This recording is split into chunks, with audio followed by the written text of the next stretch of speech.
అమ్మ చెబితే వినాలి. మీనా, చింటూ, అక్కతమ్ముళ్ళు అన్నింట్లో చలాకీగా ఉంటారు. అయితే ఒకరోజు అమ్మా, నాకు డ్రాయింగ్ పోటీలో ఫస్ట్ ప్రైజ్ వచ్చింది. నాకు కూడా కథల పోటీలో వచ్చిందమ్మా. Very good. మీరెప్పుడు ఇలాగే బహుమతులు గెలుచుకోవాలి. తప్పకుండా గెలుచుకుంటాం. మా అంత టాలెంట్ ఉన్న వాళ్ళు మా స్కూల్లో ఇంకెవరూ లేరు తెలుసా అమ్మా. సరే అయితే నేను పని చెప్తా, చేస్తారా? ఓ తప్పకుండా చేస్తాం, చెప్పమ్మా. మీనా, నువ్వు తమ్ముడిలా బొమ్మ వేయి. చింటూ, నువ్వు అక్కలా కథ రాయి. సరే అమ్మా.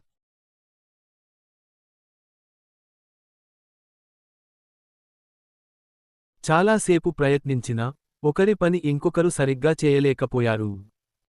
చూశారా, అక్కాతమ్ముళ్ళైన మీరే ఒకరి పని ఇంకొకరు చేయలేకపోయారు. బొమ్మలు గీయడం, కథలు రాయడంలో అందరికీ ఆసక్తి ఉండదు.